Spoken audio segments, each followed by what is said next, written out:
जिसने भी दिया एक कतरा भी साथ हमारा, रही जिंदगी तो समंदर लौटाएंगे। किसी शायर की पंक्तियां आपको अंदर तक छू लेंगी, लेकिन उसका क्या जिसने अपनी ज़िंदगी को ही डेबिट कार्ड की उपाधि दे दी है। हम बात कर रहे हैं मूल रूप से बिहार के पूर्वी चंपारण के रहने वाले वरिष्ठ पत्रकार रवि प्रकाश की। रवि प्रकाश लंग कैंसर से पीड़ित हैं, लेकिन इस पीड़ा ने उनकी लेखनी, उनकी पत्रकारिता, उनके हौसले और उनकी हिम्मत पर कोई असर नहीं डाला है। रवि प्रकाश कुछ महीनों के अंतराल पर कैंसर को नया नाम देते रहते हैं। कभी वे कैंसर से दोस्ती कर लेते हैं, तो कभी कैंसर का आंसर ढूंढने की कोशिश करते हैं। अभी रवि प्रकाश ने एक लंबा पोस्ट शेयर किया है अपने ट्विटर हैंडल पर, जो सबको पढ़ना चाहिए।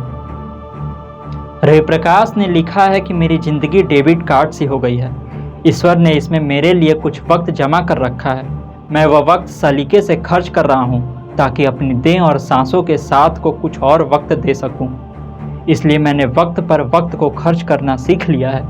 इस डेबिट कार्ड से ज़िंदगी की एक वैधता भी है। वह तारीख पहले से मुकर्रर है। मानो कोई स्क्रैच कार्ड हो जो तय वक्त पर खुद ही स्क्रैच हो जाए और पता चल जाए कि आज ज़िंदगी की अंतिम तारीख है।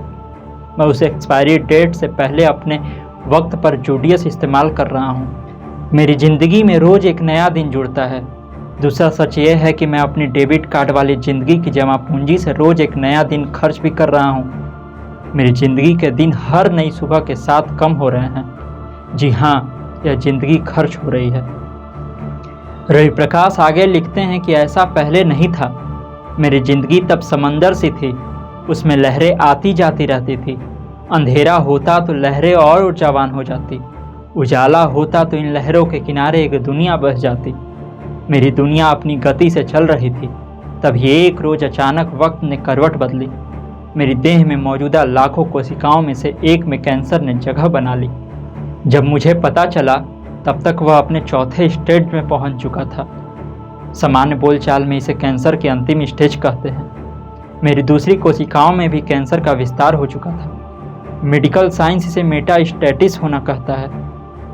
यह वह स्थिति है जब कैंसर ठीक नहीं हो सकता। मेरा इलाज क्यूरेटिव न होकर पैलिएटिव है। मुझे अपनी बाकी ज़िंदगी कैंसर के साथ ही गुजारनी होगी, लिहाजा मैंने कैंसर से दोस्ती कर ली है। रवि प्रकाश आगे लिखते हैं कि 30 जनवरी 2021 को कैंसर का पता चलने के बाद से अब तक 2.25 साल में मैंने हर 21वें दिन कीमोथेरेपी कराई है। हर रोज़ टारगेटेड थेरेपी के टैबलेट खाए हैं। कैंसर और इसकी थेरेपी के कारण होने वाले साइड इफ़ेक्ट का प्रबंध किया है। अस्पतालों के चक्कर लगाए हैं। नसों में अनगिनत सुइयों को चुभोने का दर्द सहा है। सांसों से कबड्डी खेली है। सीटी स्कैन और एमआरआई मशीनों में कितनी दफ़ा आया गया हूँ। कैंसर के बाद कोविड-19 और क्रॉनिक पैंक्रियाटिस जैसी बीमारियों से भी सबका पड़ा है। अब मेरी ज़िंदगी का हिसाब किताब उस सांख्यिकी के हवाले है जो मुझ जैसे मरीजों की ज़िंदगी के आधार पर अनुमानित की गई है। मैं यह सच जानता हूँ कि मेरी ज़िंदगी में बहुत कम वक्त बचा है। गणित का विद्यार्थी होने के कारण मैं चमत्कारों पर यकीन नहीं करता। मेरा विश्वास मेडिकल साइंस के रिसर्च, अपने डॉक्टरों की थेरेपी और उस सांख्यिकी पर ज़्यादा है जो मेरे लिए अनुमानित की गई है। मैं किस्से कहानियों के बजाय सिटी स्कैन की उन फिल्मों को देखकर ज़्यादा संतुष्ट होता हूँ, जिससे मुझे अपने ट्यूमर की स्थिति का पता चलता है। जिंदा दिल रवि प्रकाश आगे लिखते हैं कि मैं हर रोज़ नाश्ते की टेबल पर अपनी मौत डिस्कस करता हूँ, लेकिन हम सिर्फ मौत की ही चर्चा नहीं करते। हम कई और बातें करते हैं। हम जिंदगी जीने की बातें करते हैं। मुझे राजेश खन्ना का वह मशहूर डायलॉग बार बार अपील करता है कि ज़िंदगी लंबी नहीं, बड़ी होनी चाहिए। मैं अपनी ज़िंदगी बड़ी बनाने की कोशिश कर रहा हूँ। मैं मूलतः बिहार का रहने वाला हूँ, लेकिन मेरी रिहायशी झारखंड में है। यह वह धरती है जहाँ बिरसा मुंडा ने 25 से भी कम उम्र में देश के लिए जान दे दी।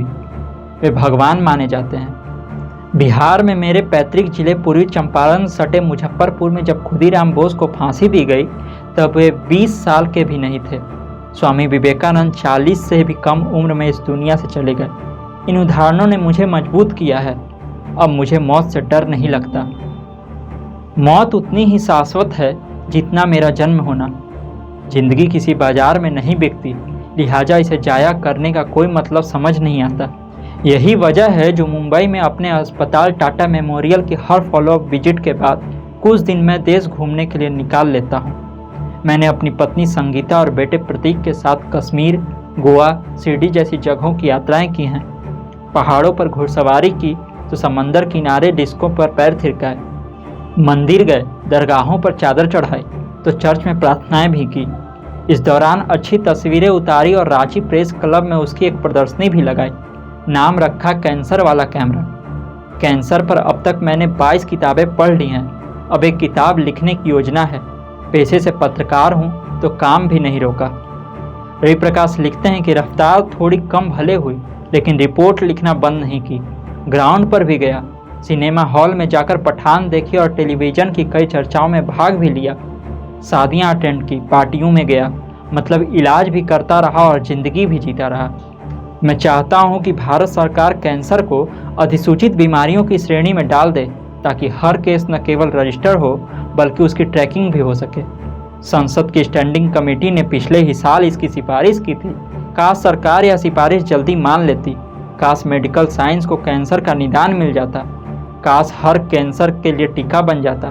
काश कैंसर नियंत्रित हो जाता। काश कैंसर से इतनी मौतें नहीं होती। काश इनकी दवाइयों की कीमत सस्ती होती। काश कैंसर का आंसर होता। काश। आप देख रहे थे पंचतत्व। मैं हूं अनिकेत पाठक। धन्यवाद।